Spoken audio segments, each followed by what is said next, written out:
Okay, so I'm gonna come right out and say it that I don't think the K5 is a super sexy name for a car. It sounds more like a character in a 1980s like robot buddy movie. But I will say this, it sounds a lot sexier than the Optima that it is replacing. You know what, come to think of it, Optima sounds like that would be the bad guy in that same 80s buddy movie. So, you know what, let's just talk about the Kia K5. Name gripes aside, the K5 becomes Kia's mid-size sedan that goes up against some stout competition in the Honda Accord, Toyota Camry, Hyundai's new killer Sonata, Mazda 6, and the Subaru Legacy. So Kia claims that the K5 blows away what the Optima brought to the table. So you know what? Let's just dig in. Let's start inside because that's where a lot of the new happens. The K5 gets a roomy and spacious feeling cabin. It's got an open layout and a new infotainment display that stretches into the instrument panel, which almost looks like it's three-dimensional. We love the details like the airplane-inspired shift knob. Materials include leather seating on higher trims, as well as satin metallic or faux wood finishes. The K5 gets a standard 8-inch touchscreen, but this 10.25-incher is also available. It's got a split screen, navigation, and looks quite boss. It also comes with wireless Apple CarPlay and Android Auto standard. Wireless phone charging that includes a cooling fan will cost you extra. The seats feel incredibly comfortable. They're quite cushy, but you know what, at the same time they're really supportive. I can imagine these being good on a long haul.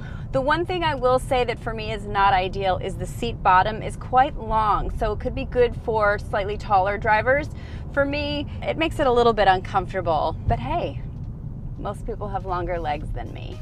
While the base model LX doesn't come with much in the way of extras and has a non-folding rear bench seat, it does get Kia Wise Drive. That's their suite of safety features that offers forward collision warning, lane follow assist, and some other solid safety features. The LSX offers up that access to the trunk, as well as blind spot warning and rear cross traffic alerts. We're figuring that that's going to be more of the volume model. Unsexy name, but whoa, kind of sexy looks. The K5 gets some exterior features from Kia's flagship Stinger that are great adds. Powerful, angular, muscular, those are all very sexy words that come to mind when looking at this sedan. The fastback checks off the racy box. It gets that Kia Tiger face and some excellent looking headlights. It may not outdazzle the Sonata, but this is such an evolution from the previous generation Optima. There are two engine options in the K5. The first is a little bit more ubiquitous, and that's a 1.6-liter turbocharged 4-cylinder engine. That one you're going to find in the LX, that's the base model, the LXS, the GT line, and the top-of-the-line EX. Now that GT line is not to be mistaken with the GT, which is more of a high-performance engine, which we'll talk about a little bit later. The GT line is more of an appearance package. The engine feels plenty powerful for the K5. I'm preferring the drive-in sport mode though. It just feels a bit more responsive and spirited.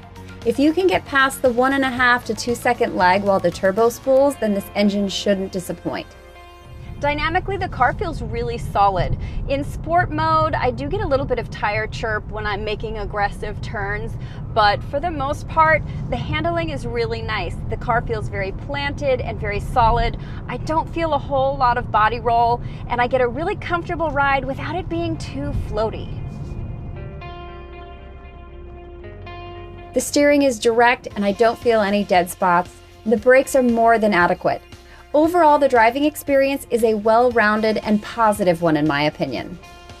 So that second engine option actually sounds quite compelling. It's a 2.5-liter turbocharged 4-cylinder and will be more performance-oriented than just the GT line. Yes, I know it sounds a little bit confusing, but that GT is made into an 8-speed dual-clutch transmission and will also get sport tires, so we'll probably eliminate that chirp around aggressive corners that I was talking about earlier. Kia claims a 0 to 60 time in 5.8 seconds, and we're looking forward to verifying that when the engine arrives. Both the Camry and Accord get more engine options on more trim levels, including a hybrid, so if you're looking for a greater variety, those might be a better place to start. Grip feels decent. All-wheel drive is available as an option if you're looking for more. The Kia gets a bunch of drive modes: normal, smart, sport, and custom, that adjust engine, transmission, and steering accordingly. The K5 GT gets a Sport Plus mode. Now, that engine is actually not available to test drive yet, and certainly it's not in this EX that we're driving right now, but rest assured, as soon as we get our hands on it, we will review it for you. In the meantime, you should subscribe to the Kelley Blue Book YouTube channel just so you don't miss that review. Gas mileage numbers on the K5 line up with the competition nicely. Numbers on that 2.5 GT aren't available yet. The GT line gets embossed leatherette interior, black outside mirrors with LED turn signals, sport front and rear bumpers, and a rear spoiler.